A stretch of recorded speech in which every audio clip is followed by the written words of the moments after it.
Hi guys! Welcome to my channel. This is Juan Dilasag and today's video guys ay gagawa natin ng teardown itong si Wattcycle 12V 314 AH 4000 watt hours. And siya nga pala guys, para sa mga hindi pa nakapag-subscribe, baka pwede naman guys palambing, pakipindot nyo na lang po yung subscribe button, like, and share itong video ng Juan Dilasag. So yan guys, may mga nagre-request kasi na Juan Dilasag, i-tear down mo naman yung battery si Wattcycle 12V 314 AH. And dahil sa request nila, marami sila dadalawa. And dahil sa request nila, pagbibigyan natin. And ako man ay gusto ko rin makita yung loob niya. Okay, so ayaw ko sanang gawin kasi nga nakakatamad. Wala akong magawa ngayon. Wala akong i-vlog. Kaya sige na lang, buksan na nga lang natin. And marami na rin ako napanood na teardown ng ganito. Siguro iba rin naman kung si Juan Dilasag ang gagawa. Malay nyo. So eto guys ay nabuksan ko na. Na-pre-open ko na. Nasilip ko na sa loob. Ayan, na-stock ko na sa loob. And yun kasi yung isang dahilan kaya ayaw kong mag-teardown ng ganito. Kasi yung isa noon nagkabungi-bungi, nasira yung ganyang labi. So eto ay okay, hindi siya nasira. So ayan okay yung kanyang labi. Walang bungi, walang songke. Ayan, so hindi tayo mahirapan sa ngayon. Kaya eto, aangatin na natin. Eto guys yung marami na nakapanood dito sa sa YouTube ng ganito, yung teardown niya. Alam na nila yung nasa loob nito. Para mapagbigyan lang natin yung mga nagre-request. Baka sabihin naman nila si Juan Dilasag ang sungit, ayaw naman buksan. Okay, so eto na guys. Marami kasing issue na nagsasabi dito kay Wattcycle. Pero sa ating mga Pinoy, risk taker tayo yung mga yan. Okay, so sa mga foreigner na nanonood dito, bahala na kayo. Kuha kayo ng translator nyo. Okay, may mga video kasi na may translate na auto dub sa different kind of language. Baka talaga. Okay, so eto, buksan na natin. Yan yung kanya yung BMS.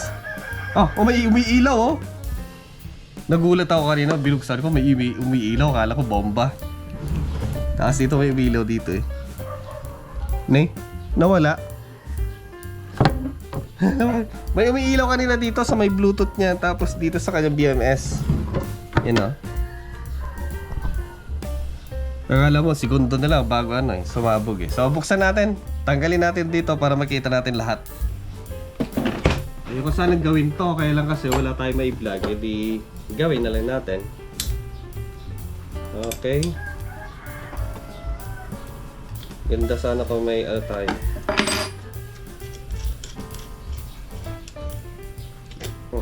Nagka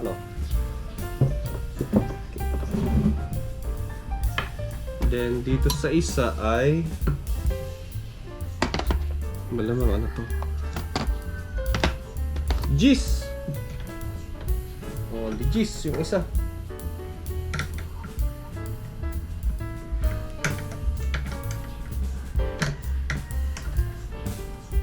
So guys,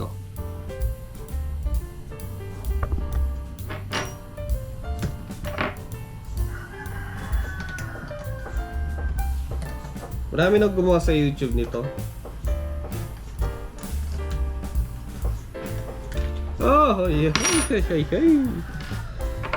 Ay, yung tatakbo sa loob yung metal, tapos lagapakan siya. Yung ayaw na ayaw kong mangyari. Sabi nila ay EVE yung nito, yung cells. Wala tayong magagawa kasi nga yun nga ginamit ni Wattcycle. So ito guys, gulat ako dun. Akala ko may kuryente. So ito ay yung yung sabi nila ay braided. Braided na wire. Solid dito, tapos ito ay braided. Ayan. Yung parang ganyan guys braided. Ayan para siyang yung ginagamit sa mga yung mga gumagalaw na parts. Ayan. So kahit siguro tatalon-talon ito, hindi basta-basta mapuputol.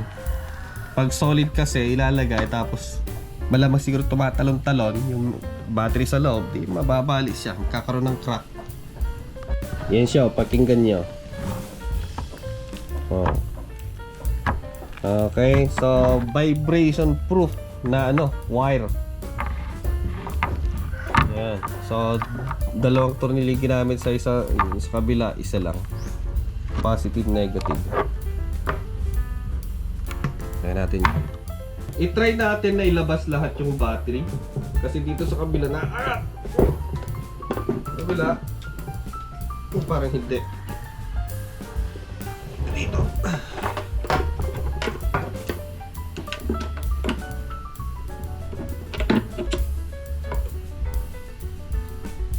Come on, baby. Sa kabila umaangat na eh.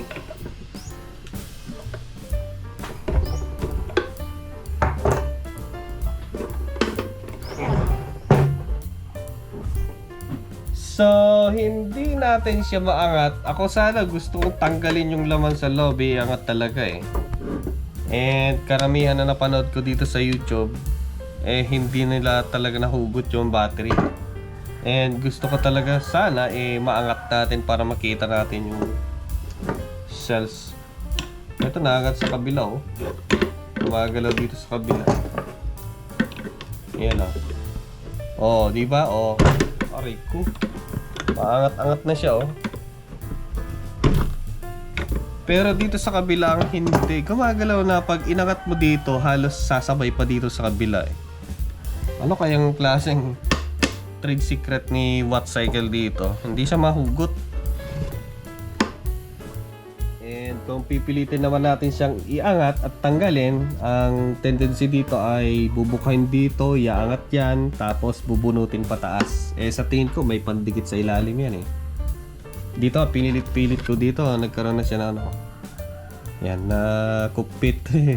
Ilocano ni Juan Dilasag, nagkupit din eh oh. Yan. So, masisira. Ang pangit naman gumamit ng battery na bingaw-bingaw yung kanyang casing. And kahit maangat natin yan, kung talagang EV cell yung ginamit dito natin magagawa doon. Yun na talaga. Ayan. EVE po yung kanila ginamit na prismatic na LiFePO4 battery. Ayan. So, yun. Dahil sa hindi natin siya may angat, ang tanging magagawa na lang natin ay tingnan na lang natin yung makikita natin dito sa ibabaw. Yun na lang. Kaysa isirain pa natin. Okay. Sayang din naman kaysa sirain natin. Yun oh. Yan guys yung kanyang BMS. Umiilaw-ilaw. Akala ko kanina nung pagbukas kong una, akala ko Momma. Tapos nandito yung kanyang Bluetooth kasi na-connect sa... I-connect natin. So ito guys ay meron na siyang built-in active balancer. Kasi nakita ko na nung kina-charge ko, titigil siya mag-charge tapos magbabalance siya. Ayan. Natin dito kung ano voltage siya mag-balance. Wala yata dito. So ang gagawin na lang niya dito, yung charge niya dito, titigil siya mag-charge tapos magbabalance siya. Yan oh. Balancing sabi niya dyan. Ayan, balance naman siya 3.3, 3.3, 3.3, 3.3. Yan. So 100% yung kanyang SOC sa battery. Yung bus bar niya guys, ang lalaki. Stainless yata to eh. Stainless. Tapos dito, it's aluminum. Aluminum ba? Stainless. Makintab eh. Malalaki yung bus bar. Tapos yung kanyang BMS, mahaba. Ang medyo nababadoyin lang ako dito, yung kanyang Bluetooth. Yan. Naka-separate. Hindi kagaya kay GK BM. Ewan ko anong klaseng to. Tawag dito BMS. Anong brand? Wala naman kasi tayong barcode scanner. Ikutin lang natin.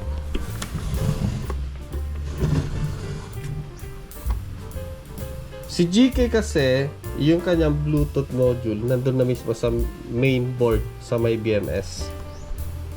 And may makikita ka meron siyang toroid na maliit or ferrite core na yun yung ginagamit ng pang-balance. Pero meron na to, active balancer. Yun nga lang siguro, mahina. Kung sakali naihinaan kayo, pwede kayo maglagay. Pero yung kanya yung cells, prismatic ang ginamit. Isang dangkal kamo nila, isang dangkal. So dahil hindi natin siya may angat or mailabas, sukatin na lang natin, patsambahan na lang natin. So yan, malamang mayroon pang rubber sa ilalim to. I-less na lang natin. Siguro ang size ng mismong cells ay nasa 7.5 siguro. Dahil sa 314 yung battery ni Deye. Ayan. So parehas sila na 314 siguro. Ayan. Then yung haba niya is haba niya dyan, tapos dito sa kabila, okay, nasa 6 3/4. 6 3/4. Yes, malamang 6 3/4. Ayan. Hindi natin mayangat Yun lang nababadin ako dito. Tapos yung BMS na ginamit is mababa.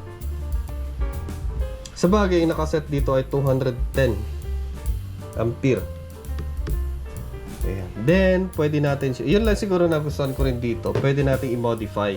Malaking bentahe or malaking advantage na rin.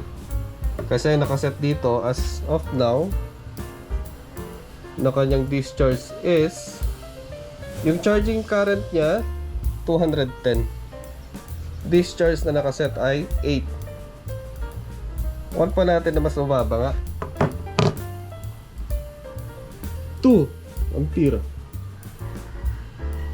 Nag-response dito. O yun, pwede. 1.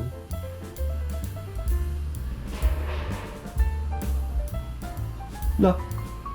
1 ampere in-accept pa niya. 1 ampere.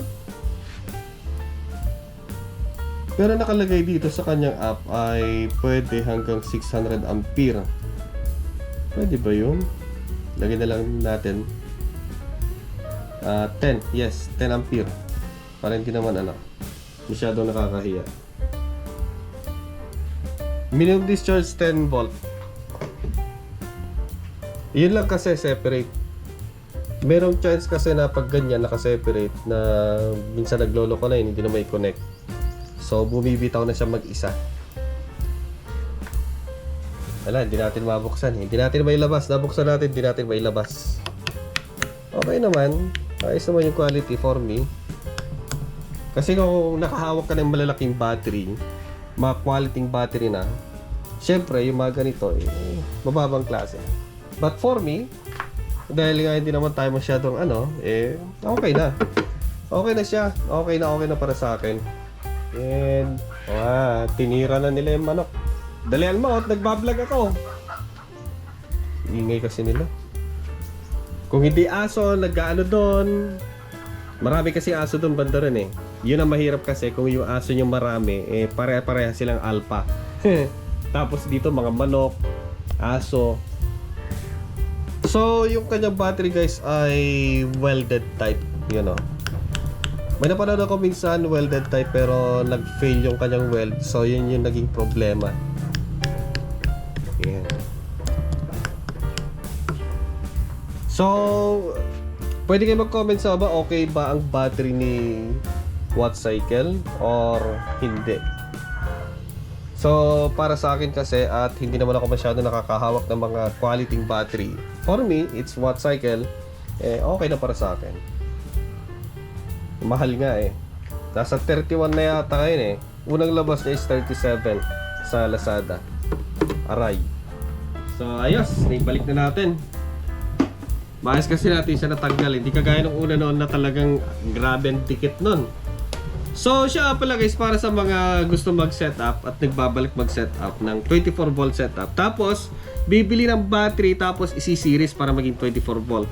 For me guys, kahit sabihin natin na same brand yan, tapos yun ang gagamitin ninyo, meron talaga yung time na hindi sila magbabalance. May iwan yung isa. For me, para sa akin, mas maganda mag-direct na lang kayo sa 24 volt. Kasi, iisa yung kanyang BMS. Dito kasi separate. Kahit sabihin natin kambal yung tao, magkakaroon talaga ng difference. Magkaiba. So, para sa akin, kung gusto yung mag-setup talaga, mag-direct na lang kayo sa 24 volt, 48 volt, na hindi kayo nagsisiris-series. Yes, naka-series yung mga cell, pero iisa yung battery management system niya. So, for me, maganda yung ganun. Okay, so maraming salamat sa inyo panonood. See you next time!